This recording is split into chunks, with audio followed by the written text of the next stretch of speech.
Obrigado, uma boa noite a todos e dizer que é uma alegria poder compartilhar algumas ideias com vocês.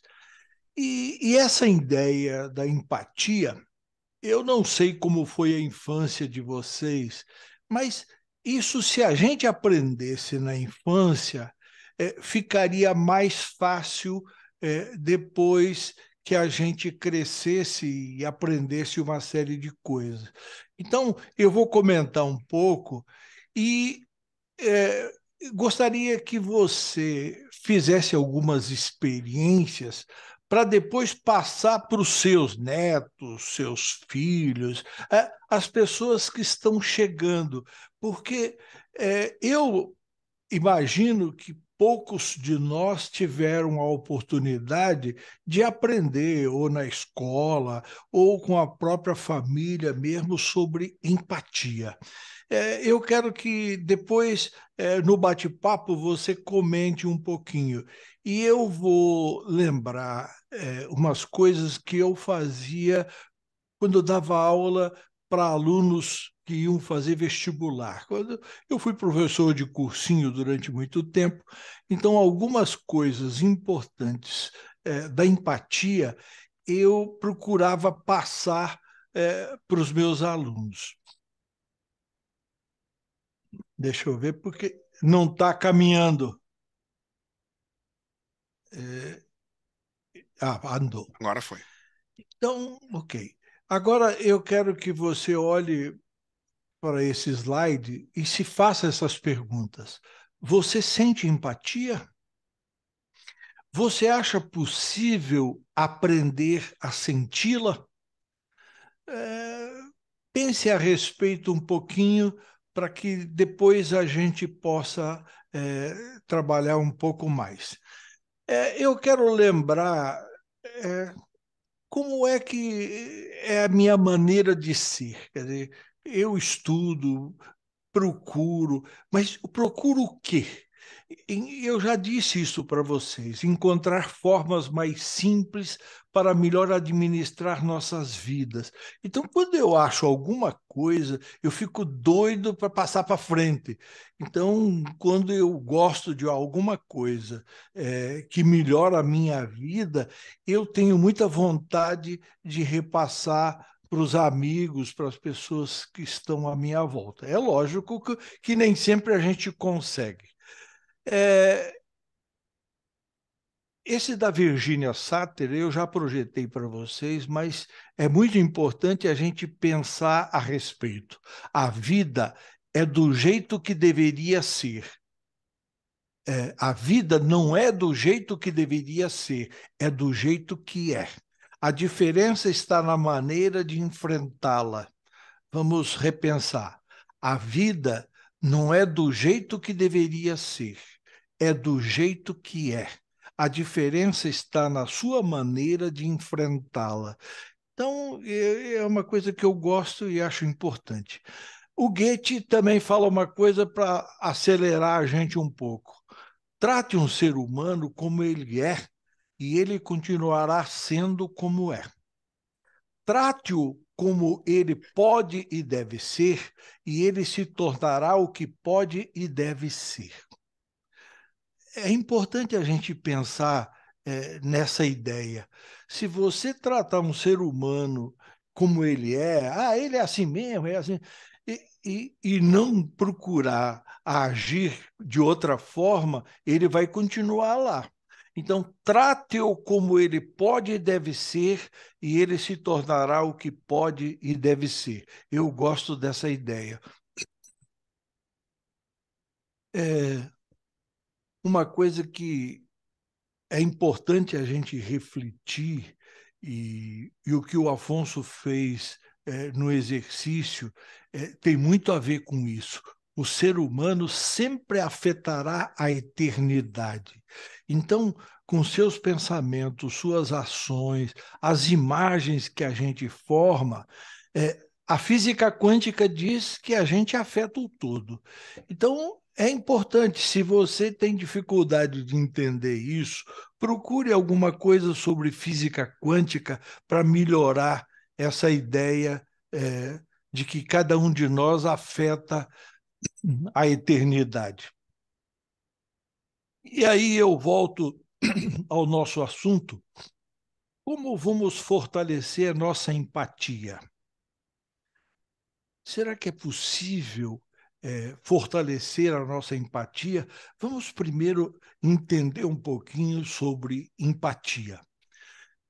Empatia, veja bem o que não é empatia. Empatia é diferente de simpatia. Empatia não é uma emoção. Empatia não é concordar com o outro. Empatia não é agradar o outro. E, afinal, o que é empatia? Então, empatia é a capacidade de se colocar no lugar de outra pessoa, buscando agir ou pensar da forma como ela pensaria ou agiria. Quer dizer, não é você colocar os seus valores quando você se colocar no lugar da outra pessoa. Então, é a aptidão para se identificar com o outro, sentindo o que ele sente, desejando o que ele deseja, aprendendo da maneira como ele aprende, etc. Então, eu vou colocar uma coisa que eu fazia com meus alunos. Então, quando o cara vai fazer um teste, você pode experimentar isso. Você tem um teste tipo alternativa. Você não sabe uma questão. Quem você conhece que saberia? Pense na pessoa, traga o cérebro dela dentro de você ou se projete na pessoa e pergunte como é que você responderia essa pergunta. Quer dizer, use as informações que tem no interior da outra pessoa para responder o teste. Será que é possível isso? Será que é possível você fazer isso?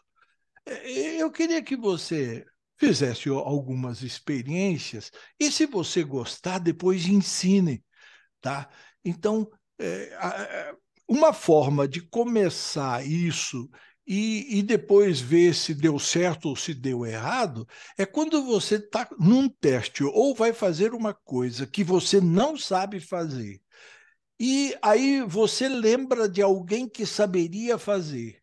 Então, existe duas formas: trazer a pessoa dentro de você ou se projetar lá na pessoa com aquilo que você aprendeu de meditação. Então, fazer projeção ou sintonia. Você escolher uma das duas alternativas e depois saber o seguinte: quantas eu acertei, quantas eu errei. E também, sempre que você fizer uma experiência dessa e você tiver a chance de perguntar para outra pessoa como é que ela faria, então você vai checar se você está desenvolvendo essa habilidade ou não. Então, eu volto a te questionar: é possível fortalecer a empatia? Quer dizer, você usar é, as ferramentas do outro em você? É possível? Já fez esse teste? Então, se pergunte se é possível e se você pode fazer isso. Uma coisa é muito importante: se a pessoa não sabe isso, fica difícil. Para nós que conhecemos meditação, e aprendemos a silenciar nossa mente para perceber o que o outro diz, o que na mente do outro. Quer dizer, você diferenciar uma coisa sua de algo que você está percebendo no outro. Então, isso é algo que tem que ser praticado, quer dizer, não é num piscar de olho que vai aparecer.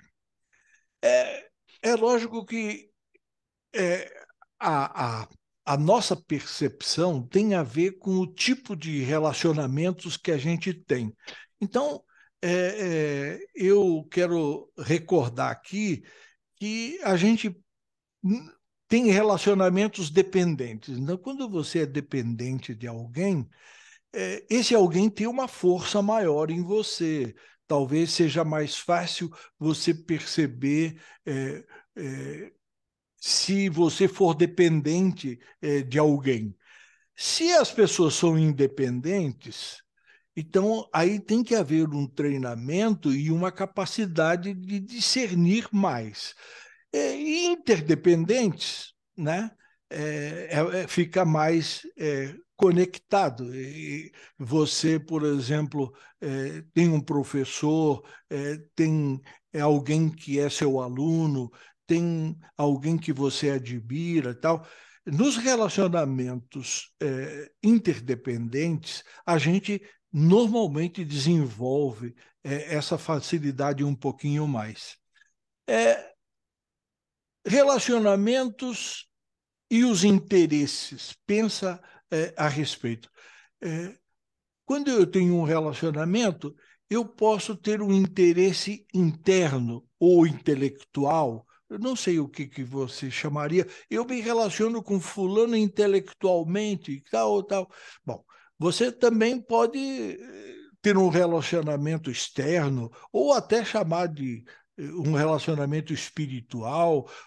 Bom, você tem, digamos assim, relacionamentos interiores, relacionamentos exteriores, você tem relacionamentos biológicos, quer dizer, você tem dependência, troca, é, é, experiências biológicas com alguém.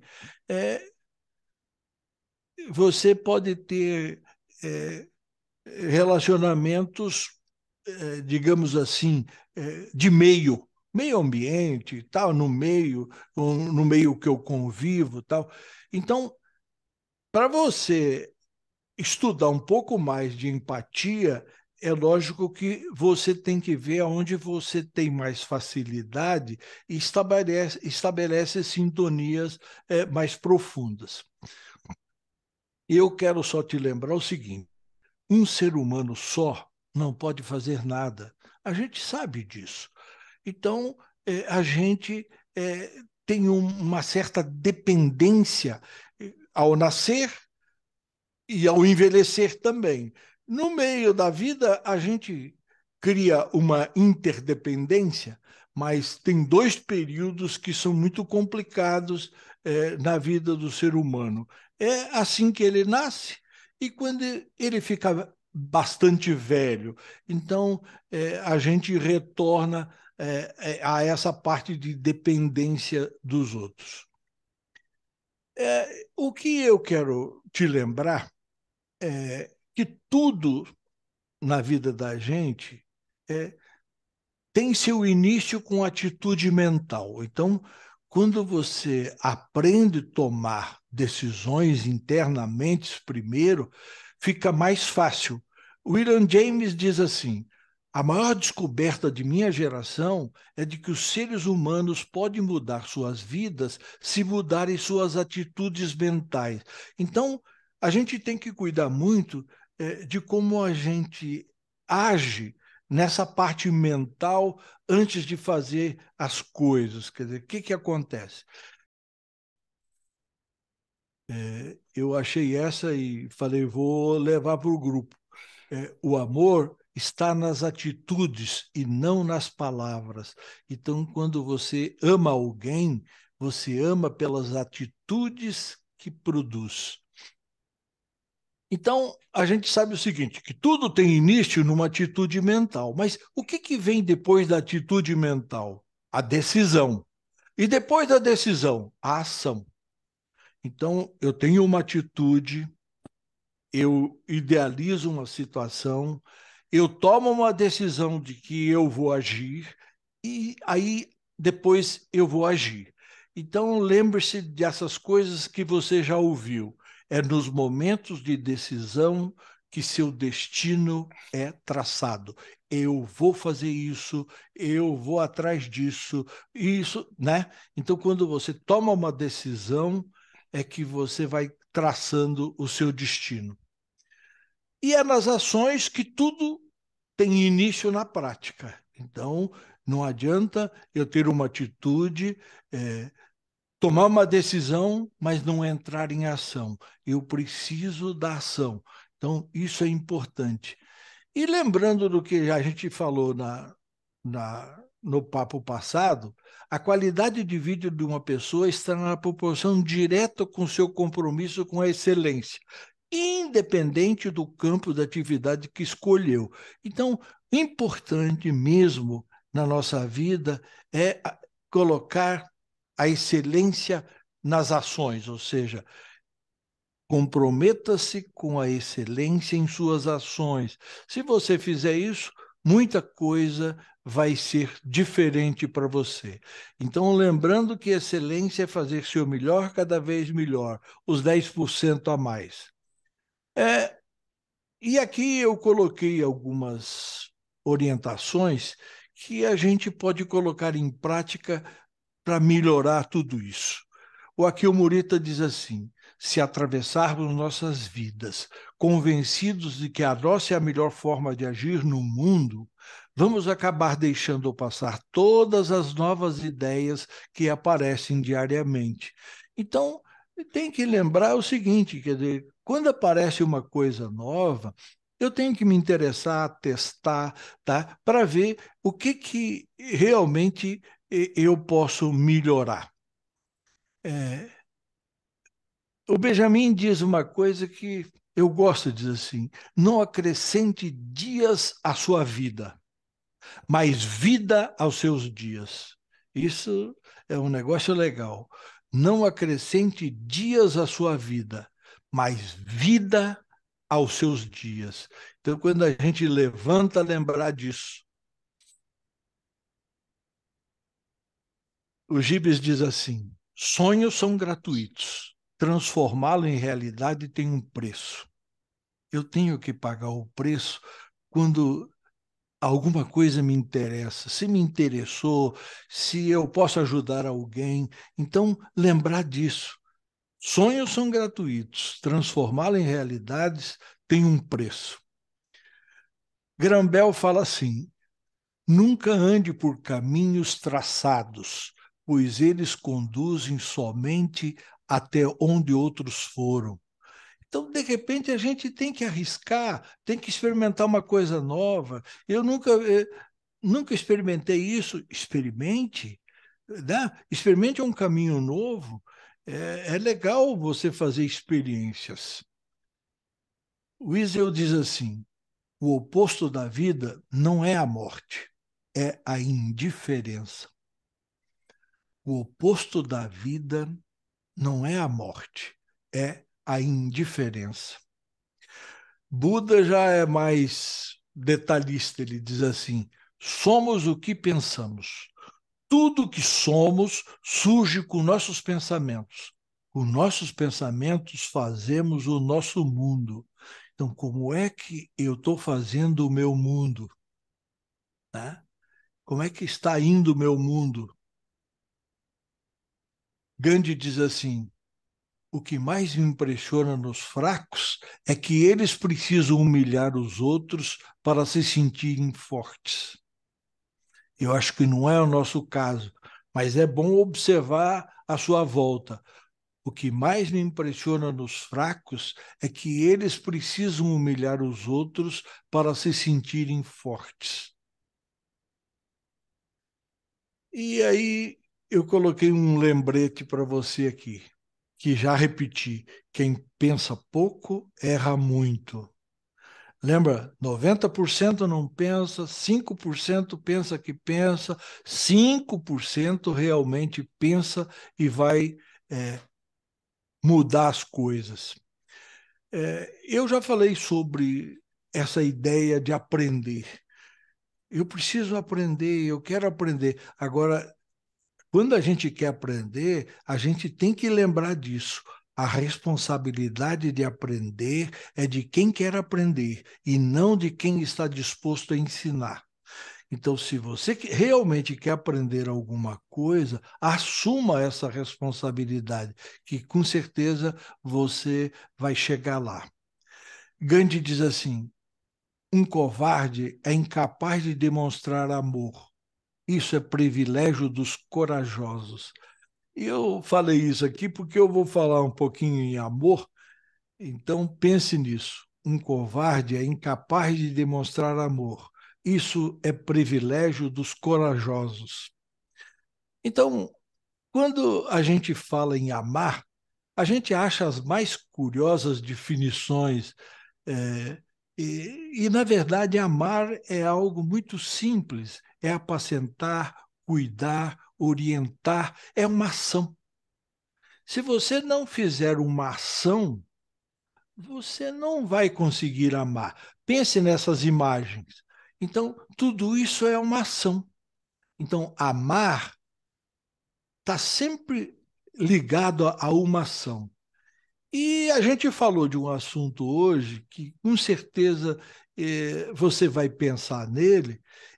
Ser empático também é uma forma de amar. Quer dizer, mesmo que você não saiba uma coisa, você se projetar no outro é uma ação que vai, além de ajudar você, mas vai ajudar o outro. Então, a ação de se projetar ou estabelecer uma sintonia é mandar energia, é uma ação.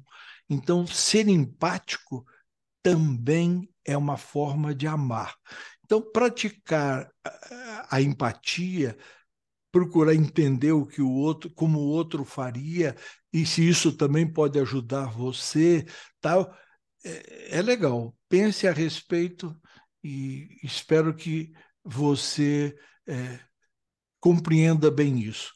E assim, eu trouxe um papo rápido para nós aqui hoje e dizer que para mim foi uma honra refletir sobre isso e vou ficar à disposição para a gente bater papo, porque eu acho que tem bastante coisa que a gente pode trabalhar aí.